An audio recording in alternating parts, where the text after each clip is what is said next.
रमज़ान की आमद है। इफ्तारी में पकोड़े हम बड़े शौक से बनाते हैं, तो क्यों ना इस रमज़ान हम मुख्तलिफ जायका और मुख्तलिफ तरीके से ये मज़ेदार पकोड़े बनाएं। ये रमज़ानों की इफ्तार स्पेशल रेसिपी है। बिस्मिल्लाहिर्रहमानिर्रहीम। अस्सलाम वालेकुम, वेलकम टू माय चैनल। मैं हूँ शेफ ज़ाहिदा। आप देख रहे हैं मेरा यूट्यूब चैनल रेसिपी बाय मी। आज मैं आप लोगों के लिए झटपट सी सिर्फ 10 मिनट में बन जाने वाली रेसिपी लेकर आई हूँ, जो कि बहुत ही आसान है, देखने में इतनी खूबसूरत और खाने में इतनी मज़ेदार कि जब आप इन्हें एक दफ़ा मेहमानों के सामने रखेंगे तो इनका दिल ही खुश हो जाएगा और वो आप लोगों से इसकी रेसिपी ज़रूर पूछेंगे। आज मैं जो रेसिपी आप लोगों के साथ शेयर करने वाली हूँ वो है एक पकोड़ा रेसिपी। अंडों के अलावा और भी हम इसमें बहुत ही मज़े की चीज़ें ऐड करेंगे, जिससे ये पकोड़े बहुत ही क्रिस्पी, क्रंची और मज़ेदार बन के तैयार होंगे। एक तो ये पकोड़े बहुत जल्दी तैयार हो जाते हैं और इन्हें बनाना भी बहुत आसान है। सिर्फ घर के चंद मसालों और चंद चीज़ों से ये पकोड़े बहुत ही मज़ेदार और खुशबूदार बन के तैयार होते हैं। अगर आप लोगों ने ये क्रिस्पी एग लच्छा पकोड़ा नहीं खाया तो आप लोगों ने कुछ नहीं खाया। तो आइए इस आसान और मज़ेदार सी रेसिपी को बनाना स्टार्ट करते हैं।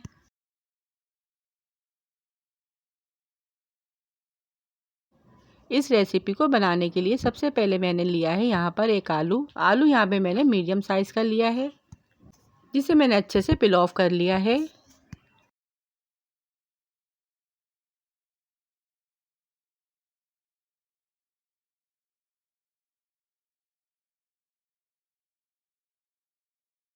अब इसे मैं ग्रेटर की मदद से अच्छी तरह से कद्दूकश कर लूँगी।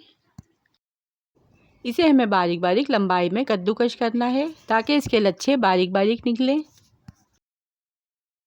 जब ये सारा अच्छे से कद्दूकश हो जाएगा तो इसे मैं एक बाउल में पानी में ऐड करूँगी और फिर इसे 1 से 2 दफ़ा पानी से निकाल लूँगी और छलने में रख दूँगी ताकि इसका सारा पानी निकल जाए।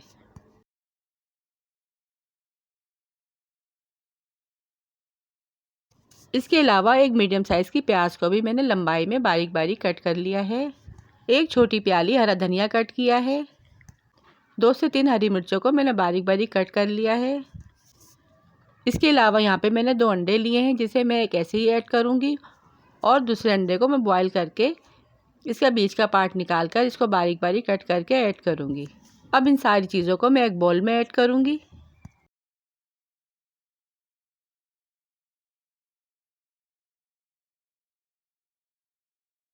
इसके अलावा यहाँ पे मैंने कुछ मसाले लिए हैं, वो ऐड करूँगी। 1 टेबल स्पून पिसी लाल मिर्च, 1 टीस्पून पिसा धनिया, 1 टीस्पून पिसी हल्दी, 1 टीस्पून कुटी लाल मिर्च,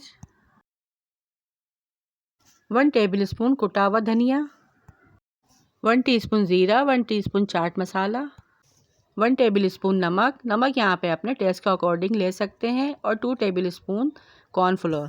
ये सारे मसाले हम इसमें ऐड कर देंगे और जो आलू मैंने कद्दूकश करके रखे थे वो भी मैंने इसमें ऐड कर दिए हैं। इसी दौरान अगर आप लोग मेरे चैनल पर नए हैं तो मेरे चैनल को सब्सक्राइब कर लें और बेल आइकन के बटन को भी प्रेस कर दें, जिससे मेरी हर आने वाली नई वीडियो सबसे पहले आप तक पहुंच सके। अब जो एक अंडा है मैंने बॉईल कर लिया था, उसे मैं अच्छी तरह से कट कर लूँगी, यानी इसको बारीक बारीक टुकड़ों में काट लूँगी और इसकी जो जर्दी है वो मैं अलग कर दूँगी, वो ऐड नहीं करना है।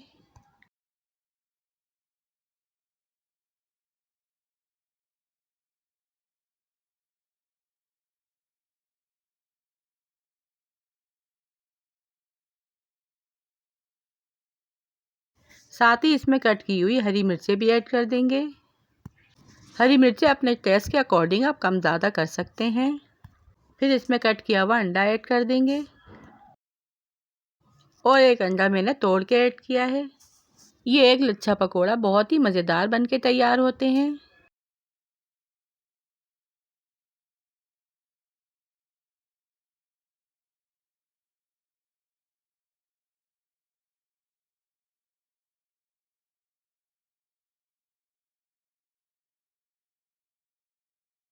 फिर इसमें एक प्याली बेसन ऐड करेंगे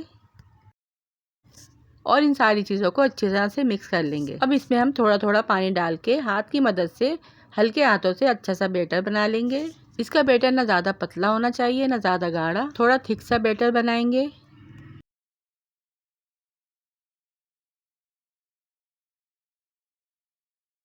पकोड़े तो आप लोगों ने बहुत तरह के खाए होंगे, लेकिन ये जो एक लच्छा पकोड़ा आज हम बना रहे हैं बहुत ही मज़े के और डिलीशियस बन के तैयार होते हैं। खाने में इनका जायका भी डिफरेंट होता है। ये इतने मज़े के स्नैक्स बन के तैयार होते हैं कि शाम की चाय हो या हो मेहमानों का आना या फिर हल्की फुल्की भूख में ये झटपट से स्नैक बन के तैयार हो जाते हैं।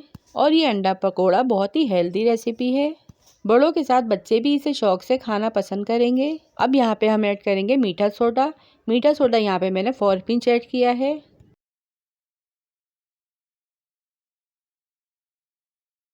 अच्छी तरह से हाथों से इसे फाइनल मिक्स करेंगे।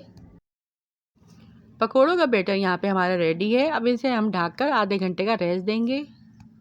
अब आधे घंटे के बाद चलते हैं पकोड़े बनाने की तरफ। कढ़ाई में तेल को अच्छी तरह से प्रीहीट कर लेंगे। फिर थोड़ा थोड़ा सा बैटर लेकर हम किसी भी सांचे में डालकर सेम साइज़ के पकोड़े बनाना स्टार्ट करेंगे। या आप चाहें तो इन पकोड़ों को हाथों की मदद से भी बना सकते हैं, जिस तरह से आपको ईजी लगे।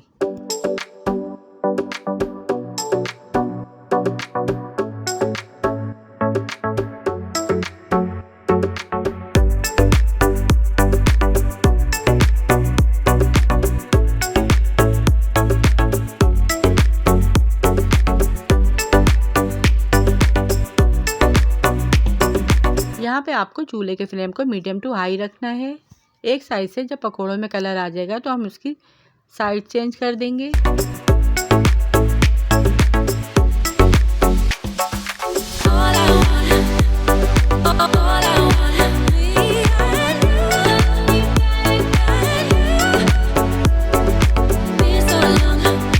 और इन पकोड़ों को क्रिस्पी सा गोल्डन होने तक फ्राई करेंगे।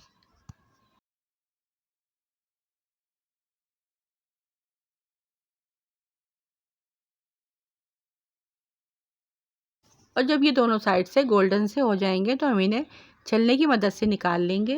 और ये देखिए माशाल्लाह कितना लच्छेदार एक पकोड़ा बनके तैयार हुआ है। यकीन मानिए कि ये पकोड़े बहुत ही क्रिस्पी और क्रंची बनके तैयार हुए हैं। मसालों की इनमें से बहुत ही मज़े की खुशबू आ रही है। अब एक एक करके मैं सारे पकोड़ों को प्लेट में निकाल लूँगी। और जो बाकी बचा हुआ बैटर है मैं उनसे भी इन पकोड़ों को अच्छे से फ्राई कर लूँगी।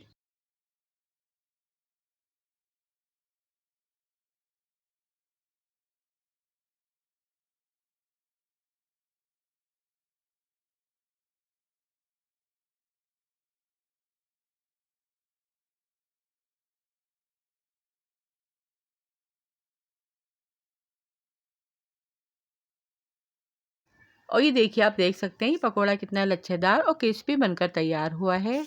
अंदर से ये बहुत ही जूसी और टेंडर है।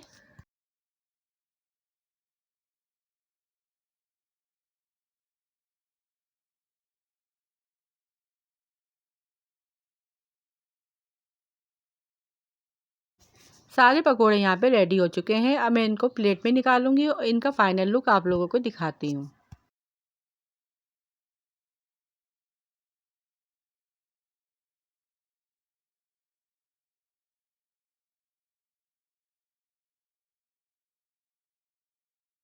और ये देखिए सारे पकोड़े कितने ज़बरदस्त और माउथ वाटरिंग बन के तैयार हुए हैं।